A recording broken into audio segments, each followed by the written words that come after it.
Sir यूँ तो हर राज्य में जब भी कोई सरकार बनती है उसको नई चुनौतियों का सामना करना पड़ता है अपने मैनिफेस्टो के अकॉर्डिंग। तो क्या लगता है इस बार फिर से बीजेपी के सामने और कौन-कौन सी चुनौतियाँ आ सकती हैं? और क्या वो किसानों को इस बार साथ लेकर चलेगी? अग्निवीर योजना भी बहुत सारी चीज़ें हैं। तो क्या किसानों को लेकर साथ चलेगी इस बार बीजेपी सरकार हरियाणा में? देखिए रोहन, मैं कहूँ कि किसानों को तो भारतीय जनता पार्टी ने साथ लेकर चलना शुरू कर दिया, क्योंकि जो जी, धान की खरीद को लेकर मुख्यमंत्री मंडी में पहुंचे थे और वहां पर खुद उन्होंने निरीक्षण किया था। इसके अलावा उन्होंने अपने विधायकों को भी निर्देश दिए थे कि जो उनके पास की मंडियां हैं वहां पर जाएं जी, और देखें कि किसानों को कोई दिक्कत परेशानी ना हो। इसी कड़ी में जब हम कल गुड़गांव की मंडी में पहुंचे थे तो वहां पर खुद विधायक मुकेश शर्मा वहां पहुंचे हुए थे और उन्होंने बड़ा कड़ा रुख अपनाते हुए जो वहां के अधिकारी थे मार्केट कमेटी के, उनको निर्देश दिए कि किसानों को जो हुँ, असुविधा हो रही है, क्योंकि गुड़गांव मंडी की हम बात करें तो यहाँ पर ना तो प्रॉपर शेड है, ना शौचालय है, ना पीने के पानी की व्यवस्था है। उसको देखकर जो विधायक बड़े गुस्से में नजर आए और उन्होंने साफ तौर पर कहा कि अगले 1 महीने के अंदर अंदर इन सारी चीजों की व्यवस्था होनी चाहिए, ताकि जब किसान मंडी में अपनी फसल बेचने के लिए आए और जो व्यापारी मंडी में व्यापार कर रहे हैं उनको किसी तरह हुँ, की कोई परेशानी नहीं होनी चाहिए। तो इससे साफ हुँ, दिखाई दे रहा है कि जो किसानों को लेकर पहले नीति थी उसमें काफी फेरबदल किया है और अब हुँ, भारतीय जनता पार्टी पूरी तरह से किसानों के हक में नजर आ रही है। हुँ, जो हुँ। अब ये एक्शन मोड हरियाणा में दिखाई दे रहा है रोमा, इसको आप जो महाराष्ट्र में चुनाव होने हैं आप जी, उनसे जी, जी। जोड़कर भी देख सकते हैं, क्योंकि हरियाणा के चुनाव का जैसे पहले माना जा रहा था कि भाई बीजेपी सत्ता में नहीं आ रही है तो इसका असर जो है महाराष्ट्र और झारखंड के चुनाव पे पड़ता साफ दिखाई देगा। बिल्कुल। लेकिन अब भारतीय जनता पार्टी सत्ता में आई है, बहुमत से आई है, तो अब हुँ, भारतीय जनता पार्टी को हरियाणा में जो काम जो भारतीय जनता पार्टी करेगी इस दौरान, उसका असर भी जो है महाराष्ट्र के चुनाव पे साफ तौर पर पड़ता दिखाई देगा। तो यही एक कारण है कि अभी शपथ ग्रहण नहीं हुआ और जो है विधायक और मुख्यमंत्री बहुत तेजी से जनता के काम की तरफ ध्यान दे रहे हैं। हुँ, गुड़गांव के विधायक ने जो एक बड़ा मुद्दा उठा था गुड़गांव विधानसभा में, क्योंकि सबसे बड़ी हुँ, हुँ, विधानसभा हुँ। है, 60% जी, जी। रिवेन्यू प्रदेश को देती है ये विधानसभा। हुँ, हुँ, हुँ, हुँ, तो एक बड़ा मुद्दा उठा था कि अस्पताल नहीं है यहाँ पर, बस स्टैंड नहीं है यहाँ पर सरकारी। हुँ, तो हुँ, अब उसको लेके जो विधायक है उन्होंने साफ कर दिया है कि अगले आने वाले 70 दिनों में हुँ। हॉस्पिटल की शिलान्यास भी किया जाएगा और बस स्टैंड का शिलान्यास भी किया जाएगा। और ये एक सिर्फ मुकेश शर्मा ने नहीं कहा, यही बात जो है हुँ, हुँ, बादशाहपुर के जो विधायक है राव नरवीर ने भी कही है। तो इस हुँ, एक्शन हुँ। मोड को देखकर ये लगता है कि अब भारतीय जनता पार्टी को ये बात समझ आ गई है कि वो जितनी जल्दी से काम करेंगे तो जो आगे जो अन्य राज्यों के चुनाव आने हैं उनमें उनकी स्थिति मजबूत होती चली जाएगी, क्योंकि पीछे जब हमने देखा कि कई ऐसे राज्य रहे जहां पर भाजपा को सत्ता से हाथ धोना पड़ा था, लेकिन अब भारतीय जनता पार्टी को समझ आ चुका है और हरियाणा ने हुँ, एक हुँ। ऐसा मौका उनके हाथ में दिया है कि वो ये साबित कर सके कि यदि सत्ता उनके पास आती है तो वो बहुत तेजी से विकास कार्य कर देंगे, क्योंकि जिस तरह की जो बातें चुनाव से पहले की हुँ, जा हुँ, रही थी, हुँ, हुँ, जनता ने फिर भी एक बार दोबारा उनके ऊपर विश्वास किया है और अब हुँ। हर हाल में भारतीय जनता पार्टी के नुमाइंदे उस विश्वास पर खरा उतरने का प्रयास करने में लगे। जी हाँ। सर कहते हैं कि हरियाणा की जो जनता है वो पार्टी को जीतने के लिए नहीं हराने के लिए वोट देती है। तो उन्होंने कांग्रेस पार्टी को अ, जो हराया है और बीजेपी को अच्छी जीत दी है, तो इसके पीछे जनता की क्या राय रही होगी, क्या सोच रही होगी और अब कांग्रेस पार्टी को क्या फिर कुछ नया करना पड़ेगा जनता के बीच उतरने के लिए, क्या नीतियाँ अपनानी पड़ेगी? इस बारे में भी कुछ बात कर लेते हैं कांग्रेस पार्टी को लेकर।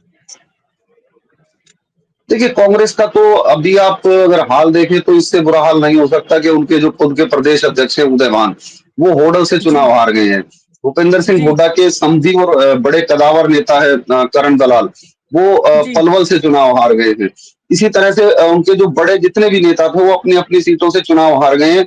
आप हुँ, ये कहें कि रणदीप सुरजेवाला जो है उनके बेटे ही केवल अपनी सीट बचा पाए हैं। इसके बताएँ। साथ ही जो एक कलह जो कांग्रेस के अंदर चल रहा है, उसको हुँ, लेकर भी हुँ, बड़ा कांग्रेस में खुलासा होने जा रहा है अभी, क्योंकि लगातार हुँ, मीटिंग हुँ, चल रही है, हाईकमान मीटिंग ले रहा हुँ, है और हुँ, भूपेंद्र सिंह हुड्डा पर गाज गिरनी तय दिखाई दे रही है, क्योंकि जिस तरह से हुँ। कुमारी शैलजा पिछले चुनाव के दौरान जो है 7 दिन पहले केवल अपने घर से बाहर निकली और उसमें भी उन्होंने कोई खासा चुनाव प्रचार नहीं किया। नहीं कर तो पाए। इससे साफ जाहिर है कि कांग्रेस को कांग्रेस ने हराया है, भारतीय जनता पार्टी या जनता ने नहीं हराया, कांग्रेस को हुँ, खुद कांग्रेस ने हराया है, क्योंकि हुँ, जैसे हमने यहाँ गुड़गांव में भी देखा, बादशाहपुर में देखा, हुँ, हमने पटौदी विधानसभा में देखा, हमने सोहना में देखा, हुँ, कि जो लोकसभा के प्रत्याशी थे राज बब्बर, जब जी, अति विश्वास में आकर के उन्होंने ये काम किया और वो प्रचार में नहीं आए।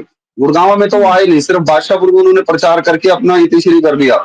जबकि कर लिया, हाँ। कार्यकर्ता लोकसभा चुनाव में उनके साथ बहुत अच्छे से लगे रहे थे। तो ये हुँ, कह सकते हैं आप कि कांग्रेस को जनता ने नहीं, कांग्रेस ने खुद को अपने आप से हराया है इस चुनाव में। हुँ, क्योंकि जिस तरह हुँ, का एग्जिट पोल चल रहा था, जिस तरह का सट्टा बाजार चल रहा था, वो सब झूठा हुँ, इसीलिए साबित हुआ कि जो भीतर घात है कांग्रेस की, वो हुँ, कहीं न कहीं कांग्रेस को हराने का काम करके गई है। जहाँ तक आपने कहा कि भारतीय जनता पार्टी अब कैसे प्रूव करने जा रही है, तो भारतीय जी, जनता पार्टी ने अब साफ तौर पर ये डिसाइड कर लिया है कि जैसे किसानों का अभी मैंने आपको बताया कि धान की खरीद में जो है खुद जो विधायक वहाँ पहुँच करके जायज़ा ले रहे हैं और उनकी सुविधाओं का ध्यान रख रहे हैं किसानों की का। इसके साथ ही जो अग्निवीर योजना का एक बड़ा मुद्दा जो हरियाणा में बना था, जो कांग्रेस ने इस मुद्दे को भुनाने की कोशिश की थी, तो अब भारतीय जनता पार्टी की सरकार ने साफ कर दिया है कि जो अग्निवीर वहां से रिटायर हुँ, होकर के स्टेट में आएंगे, उनको कहीं ना कहीं हुँ, एडजस्ट करने का काम जो है भारतीय जनता पार्टी की सरकार करेगी। क्योंकि कुछ को तो हुँ, सेंट्रल गवर्नमेंट ने कर दिया कि जो सिलेक्टिव होंगे उनको पैरामिलिट्री फोर्सेज में लिया जाएगा।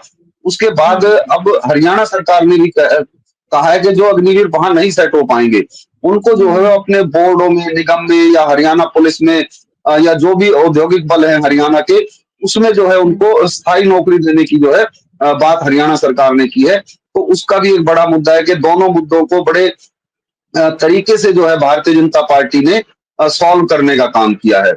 अब इसके साथ जो अगला मुद्दा आता है वो पेंशन का आता है। पेंशन भी जी, जो है लगातार दी जा रही है और उसको बढ़ाने का काम भी भारतीय जनता पार्टी ने कर दिया। तो भारतीय जनता पार्टी जो मुद्दे उनसे रह गए थे, जो उनकी घोषणाएं रह हुँ, गई थी पिछले हुँ, समय में, उनको पूरा करने पर तेजी से काम करने की योजना बना रही है।